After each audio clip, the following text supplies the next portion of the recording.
असंसक्त मना नित्यम प्राप्त अप्राप्तम उपासनुते, दोनों को भोग लेता। शून्य चित्त पुरुष समाधान और असमाधान के, हित और अहित के विकल्प को नहीं जानता है, वह तो कैवल्य जैसा स्थित है। समाधान असमाधान हिताहित विकल्पना, शून्य चित्तो न जानाति कैवल्यमेव संस्थिता। जो अपने में ठहर गया वो तो मुक्त हो गया, स्थित हो गया। जो अपने में ठहर गया वो शून्य हो गया, और जो शून्य हो गया वही मोक्ष है, कैवल्य जैसा स्थित है। ऐसा व्यक्ति न तो समाधान जानता न असमाधान, न तो कोई प्रश्न उठते न कोई उत्तर, न तो कुछ हित है न कुछ अहित। दर्पण जैसा जो खड़ा है उसे क्या हित क्या अहित, जो होता है झलकता रहता, कुछ नहीं झलकता तो भी ठीक, कुछ झलकता तो भी ठीक। तुम सोचते हो दर्पण प्रसन्न होता होगा जब कोई सुंदर स्त्री दर्पण के सामने खड़ी हो जाती, या दर्पण अप्रसन्न होता होगा जब कोई कुरूप स्त्री दर्पण के सामने खड़ी हो जाती। दर्पण को क्या लेना देना, दर्पण का क्या बनता बिगड़ता। सुंदर हो कि कुरूप, दोनों झलक जाते, दोनों के विदा होने पर दर्पण फिर खाली हो जाता। सच तो यह है जब दर्पण में प्रतिबिंब बनता तब भी दर्पण खाली ही होता, प्रतिबिंब में कुछ बनता थोड़ी। प्रतिबिंब तो सिर्फ आभास मात्र है।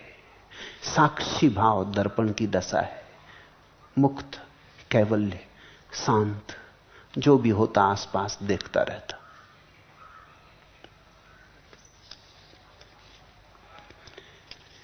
भीतर से गलित हो गई हैं सब आशाएं जिसकी, और जो निश्चय पूर्वक जानता है कि कुछ भी नहीं है, ऐसा ममता रहित अहंकार शून्य पुरुष कर्म करता हुआ भी नहीं करता है। निर्ममो निरअहंकारो न किंचिदिति निश्चिता, अंतर्गलित सर्वासा कुर्वन्नपि करोति ना। ऐसा व्यक्ति सब करता रहता जो परमात्मा करता रहता। जो परमात्मा दर्पण के सामने ले आता उसका प्रतिबिंब बनाता रहता, लेकिन कुछ करते हुए भी करता नहीं होता, सब कुछ करते हुए भी करता नहीं होता। कुर्वन्नपि करोति ना, करता है फिर भी कर्तृत्व का भाव नहीं होता, उपकरण मात्र, निमित्त मात्र। जिसका मन गलित हो गया है और जिसके मन के कर्म, मोह, स्वप्न और जड़ता सब समाप्त हो गए हैं, वह पुरुष कैसी अनिर्वचनीय अवस्था को प्राप्त होता है। मनः प्रकाश सम्मोह स्वप्न जाड्य विवर्जिता, दशाम कामापि संप्राप्तो भवेद गलित मानसा। जिसका मन गल गया, गलित मानसा, जिसकी आकांक्षा न रही, वासना न रही, कामना न रही, जो कुछ चाहता नहीं, जो है उसके साथ परिपूर्ण तृप्त है, ऐसे व्यक्ति का मन गल गया। ऐसा व्यक्ति अमन की दशा को उपलब्ध हो गया। कबीर ने जिसको अमनी दशा कहा है। ऐसे व्यक्ति के सारे सम्मोहन, सारे स्वप्न, सारी जड़ता समाप्त हो गई। ऐसा व्यक्ति स्वप्न नहीं देखता। जिस दिन तुम्हारे भीतर सारे स्वप्न समाप्त हो जाएंगे, जागते सोते, उस दिन तुम्हारे भीतर जो निर्मल दशा पैदा होगी, जिस दिन तुम्हारे भीतर एक भी विचार का धुआं ना उठेगा और आकाश बादलों से बिल्कुल खाली होगा, उस दिन तुम्हारे भीतर जो कैवल्य की दशा उत्पन्न होगी, अष्टावक्र कहते, वह पुरुष कैसी अनिर्वचनीय दशा को प्राप्त होता है। उस दशा का कोई निर्वचन नहीं, कोई व्याख्या नहीं, उस दशा के लिए कोई शब्द नहीं, अतिक्रमण कर जाती सभी शब्दों का। भाषा असमर्थ उसे कहने में, वाणी नपुंसक उसे प्रकट करने में। नहीं, उस गीत को कभी गाया नहीं गया, बहुत चेष्टा की गई उसे कहने की, उसे नहीं कहा जा सकता, उसे तो सिर्फ हुआ जा सकता है। तुम अगर उस अनिर्वचनीय दशा को जानना चाहो तो चलो साक्षी भाव में, स्वाद से ही जानोगे, अनुभव से ही प्रकट होगी, और तुम अनुभव के हकदार हो। तुमने अब तक अपना हक मांगा नहीं, यह तुम्हारी जिम्मेवारी है। तुम्हारे भीतर मैं उस दर्पण को देखता हूं, निखालिस, अभी मौजूद। तुम जरा भीतर झांक लो, वो दर्पण तुम्हें भी दिखाई पड़ जाए, तो तुम अचानक पाओगे रहते संसार में संसार के बाहर हो गए। प्राप्त को तो भोगने ही लगे, अप्राप्त को भी भोगने लगे। दृश्य को तो भोगने ही लगे, अदृश्य के भी भोक्ता हो गए। संसार तो तुम्हारा है ही, परमात्मा भी तुम्हारा हो गया, सब तुम्हारा हो गया।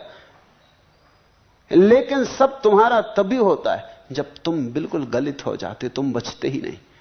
यही दुविधा है। तुम जब तक हो कुछ भी तुम्हारा नहीं, जब तुम नहीं तब सब तुम्हारा। वो अनिर्वचनीय दशा, उपनिषद जिसकी तरफ इशारा करते, गीताएं जिसका गीत गाती, कुरान जिस तरफ इंगित करता, बाइबल जिस तरफ ले चलने के लिए मार्गदर्शिका है, और सारे ज्ञानियों ने उसी की यात्रा पर तुम्हें पुकारा है, चुनौती दी है। ये जो अष्टावक्र के सूत्र हैं, इन्हें तुम ऐसा मत समझ लेना कि कुछ थोड़ी जानकारी बढ़ गई, समाप्त हुई बात।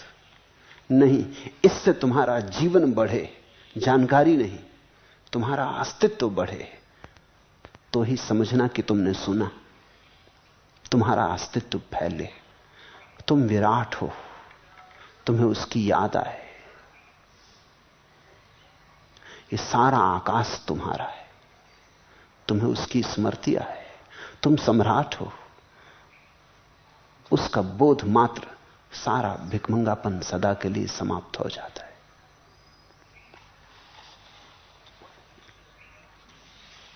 बीज जल में कप कपाती हैं, लोह सांकल में बंधी नावें।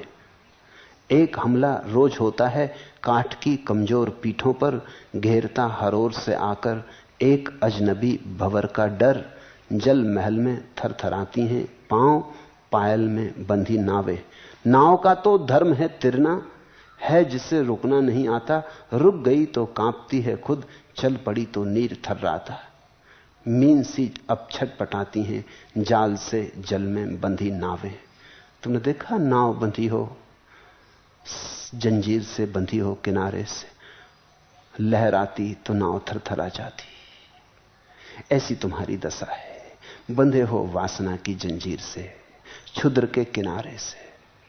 चल पड़ो तो विराट तुम्हारा, बंधे रहो तो बस किनारे की दरिद्रता तुम्हारी। चल पड़ो तो सारा सागर तुम्हारा। नाव का तो है धर्म तिरना, है जिसे रुकना नहीं आता। रुक गई तो कांपती है खुद, चल पड़ी तो नीर थर्राता। रुक गए तो तुम खुद कपोगे, चल पड़े तो तुम्हारे कपने की तो बात ही क्या। सारा अस्तित्व तुम्हारे चारों तरफ कपता रहे, तुम निष्कंप बने रहोगे।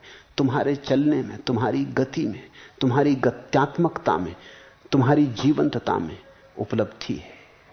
चुनौती स्वीकार करो, ये आवाहन है विराट के शिखर को छूने का। और जब तक तुम्हारे भीतर का हिमालय, तुम्हारे भीतर के हिमालय के शिखर अनजीते पड़े, तब तक और सब जीत व्यर्थ है। वहीं जीतना है, आत्म विजेता बनना है। हरिओम तत्सत। आज इतना है।